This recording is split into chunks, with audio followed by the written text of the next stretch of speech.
menyampaikan kejujuran membuat orang menangis lebih baik daripada menyampaikan dusta membuat orang lain tersenyum.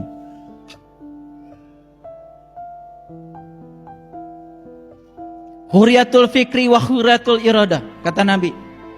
Bebaskan pikiranmu, bebaskan kehendakmu, baru kau bisa jujur. Pikiran yang sudah banyak kepentingan, kehendak yang sudah ditumpangi oleh banyak keinginan, pasti tidak jujur. Menyampaikan kejujuran terkadang membuat orang lain menangis, tapi itu lebih baik daripada menyampaikan dusta membuat orang lain tersenyum.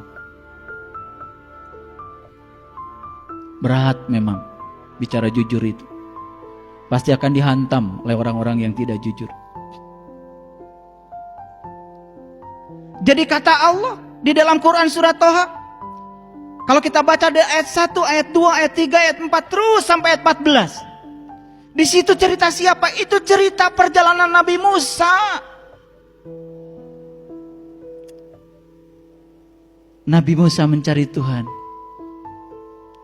Maka di situ ada kata-kata, sudah sampaikah cerita Musa padamu? Cerita yang mana? Ketika Musa melihat api di lereng gunung. Lalu Musa berkata, tunggulah kalian di sini. Aku melihat api.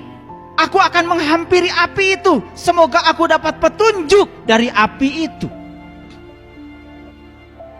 Saat Musa mendekati api, kemudian api itu berkata, hai Musa, sesungguhnya aku adalah Tuhan. Jangan takut Musa, masuklah kamu ke Al-Muqaddasitua, lepas kedua terompahmu. Itu Quran. Ketika Musa melepaskan kedua terompahnya, melampaui segala dualitas dunia ini, masuk di Al-Muqaddasitua, masuk di Sidrah Al-Muntaha, di puncak kesadaran yang tertinggi. Makanya saya bilang, yang sampai kepada Tuhan bukan tubuh, bukan pikiran, bukan jiwa, tapi kesadaran tubuh, kesadaran pikiran, kesadaran jiwa. Bagaimana mungkin jiwa diantarkan pada Tuhan? Oh, jiwa sudah bersama dengan Tuhan? Bagaimana mungkin pikiran diantarkan pada Tuhan? Pikiran sendiri percikan dari kecerdasan Tuhan. Bagaimana mungkin tubuh diantarkan pada Tuhan? Tubuh sendiri bagian dari semesta, bagian dari dirinya Tuhan.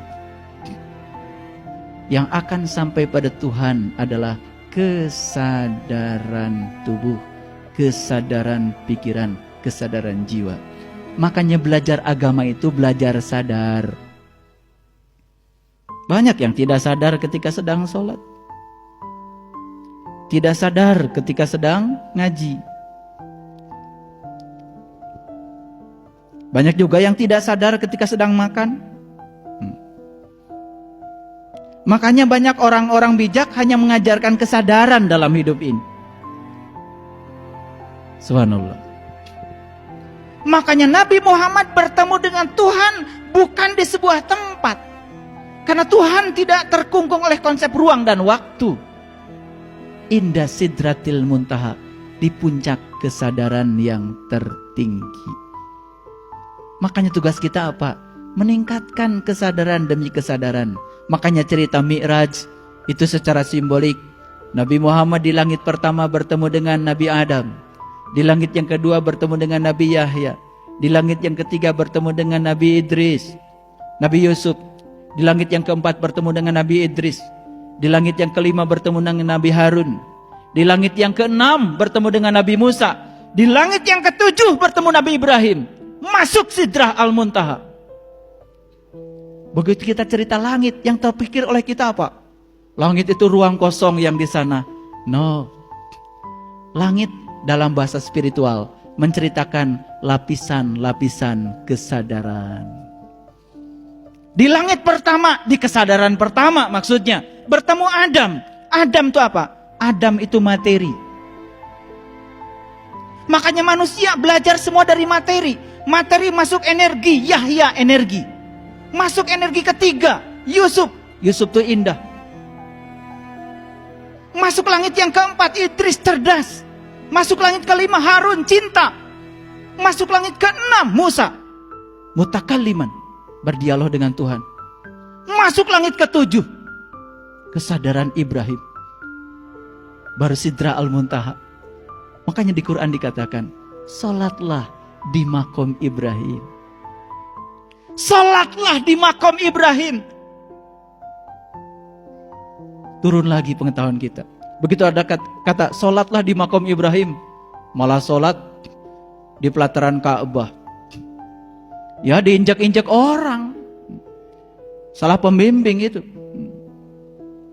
Maqamu Ibrahim musalla dalam Quran. Maqamu Ibrahim musalla. Jadikan makom Ibrahim tempat salat. Artinya apa? Salatlah di level Ibrahim. Salatlah di tingkatan Ibrahim. Di tingkatan kesadaran Ibrahim. Di tingkatan spiritual Ibrahim. Di situ salat khusyuk adanya. Makanya kalau kita baca surat Al-An'am dari 74, 75 terus. Kapan Nabi Ibrahim mengatakan, Inni wajjahtu wajhiya lilladzi fataras samawati wal ardh hanifan musliman wa ana minal musyrikin. Kapan Nabi Ibrahim mengatakan kalimat itu? Tepat setelah beliau melakukan sebuah proses perjalanan ke dalam. Bertemu bintang, bertemu bulan, bertemu matahari.